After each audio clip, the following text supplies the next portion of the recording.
I can do anything. I can reach any goal today. I can do what I want. I can be what I want to be.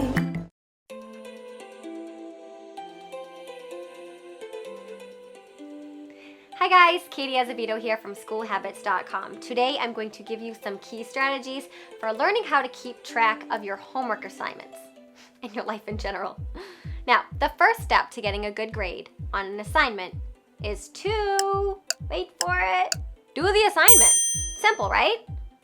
Maybe, but only if you remember to do the assignment. So for some students, keeping track of assignments and their due dates is a huge challenge.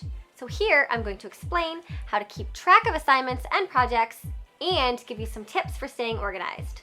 And a cool angle to this is that what I'm going to be talking about is completely applicable outside of school. So if you're not a student, but you still have due dates and project deadlines like pretty much any human, then this system is for you too. So here is how to keep track of homework assignments. Number 1, find a planner system and use it multiple times every day.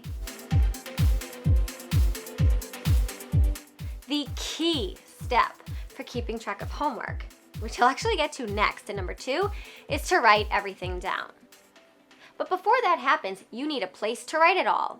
You have 3 options here. Number 1 is paper, 2 digital, 3 a combination of both. Personally, I use a combo. While I am a pen and paper person at heart, I do use Google Calendar in addition to my paper calendar. I have a family and a business and all that stuff, so I need the digital aspect to be able to share calendars with other people. For my paper calendar, I personally use the Staples ARC. It's ARC, ARC system. It's cheap-ish, it's simple, it's super customizable, and I've gotten a lot of people using it too. I advise you to pick a system based on what's convenient and easy, and not on what's cool. I mean, there are a gazillion list apps out there with really fancy features. Some of you maybe have heard of Evernote, which is the king of task management apps, and if that's your style, go for it. But the goal is to keep it simple and use a system that you don't have to stress about. If it's too complicated, you won't want to be bothered to even take it out when you need it.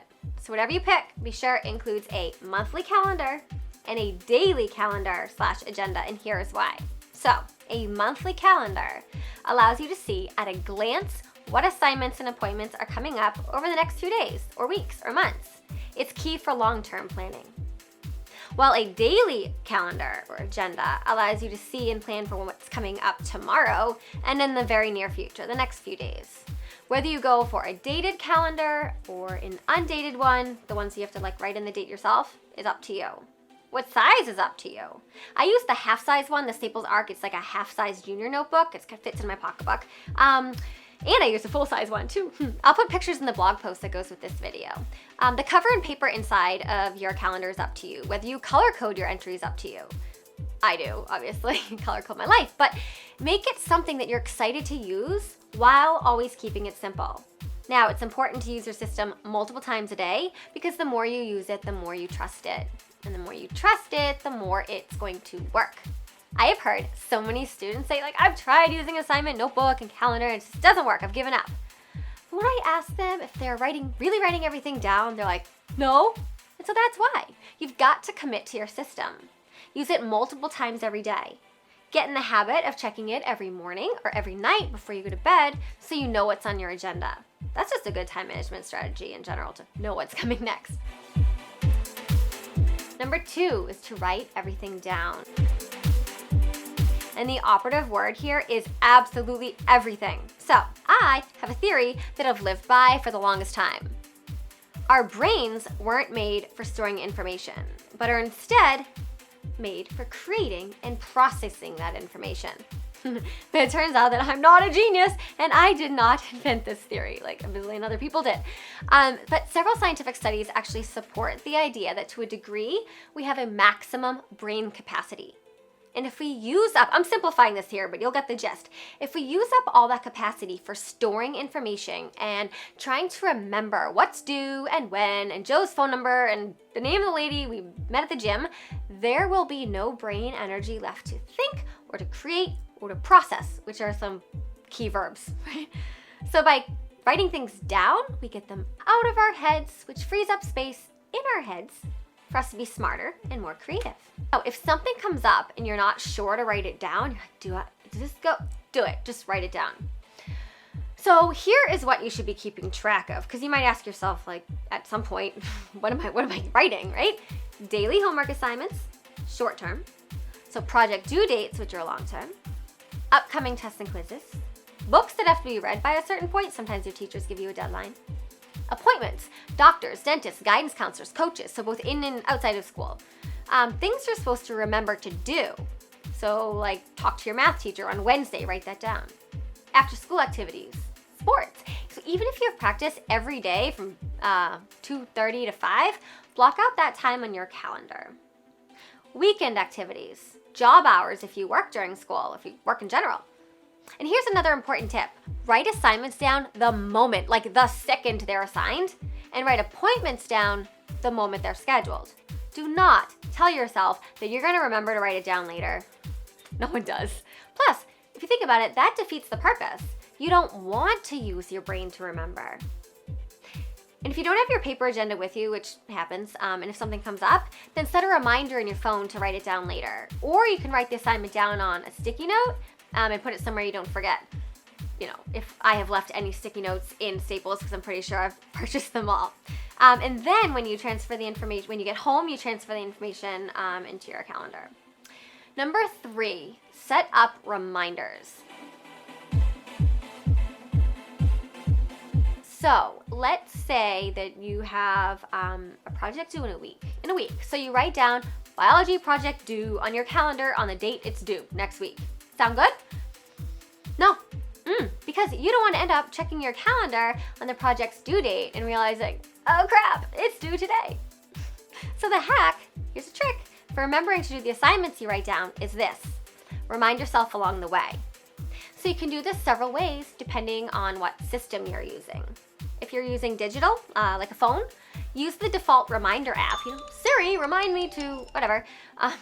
Not everyone uses an iPhone, but use the reminder app to remind yourself of the project at least a few days before it's due. You can even set up several reminders throughout the week leading up to the due date. If you're using good old paper calendar, then in addition to writing down the project due date on the actual due date over here, write in several reminders to work on the project on the days leading up to the due date.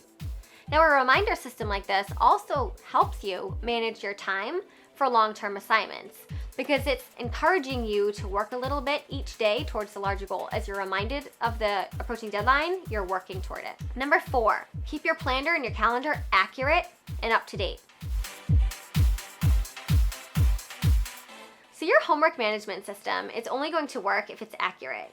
So if you got to be sure that you update your calendar and your agenda as things change. So if your teacher gives you an extension or changes the due date of a project, or if your band concert or a meeting is rescheduled, make those edits in your calendar. Try to keep it neat if you're using a paper system, so that might mean using whiteout. Messy on paper equals messy in the head, remember that. And remember this rule, make these changes immediately if possible. Now, if you end up using a combination of a digital system and a paper system, make sure you sync the two systems daily. I've run into the problem several times, took me a while to learn this, where I add an appointment in my phone and then I forget to add it to my paper calendar later, and then I've eventually, the due date comes and I've forgotten about it. So I make a habit to review both calendars and agendas every night, side by side, to make sure they both contain the same information. I mean, I know I don't do this if I know I've absolutely added nothing to my calendar that day, but here's an extra little tip. There are going to be times when you fall off the bandwagon and you let your system slip. You might go a few days or even a week without writing things down, either because, many reasons you forgot or you keep telling yourself you do it later. But don't give up on your system. Just pick up where you left off, get back to writing everything down. Whenever you wander away from your system, bring yourself back to it and don't judge yourself. And also, these moments can be learning opportunities. Whenever you stop using your calendar or your agenda, ask yourself why. Why do you stop? What part of the system wasn't working? Now, if the system was easy enough to use, you wouldn't have stopped, right? Now, is your notebook so big that it's annoying to bring with you? Then get a smaller one. If you're not writing assignments down because you didn't have enough space in the daily agenda part of your notebook, like you had too much of the big calendar part, not much of the daily stuff, then get a notebook that gives you more room to write down your daily tasks. Did you think you were a techie your whole life, but then you find the app stuff too complicated, or vice versa? Then switch systems. Modify as you go. You're not going to come up with the perfect system right away, but you will instead figure out what works for you as you go. Be open to these changes. So those are my 4 strategies for how to keep track of homework assignments. If you have some strategies of your own, please share them in the comments section below because they will probably help someone else if they've helped you. And if you like what you found here, please hit like or subscribe. It would make me very happy. Thanks for watching.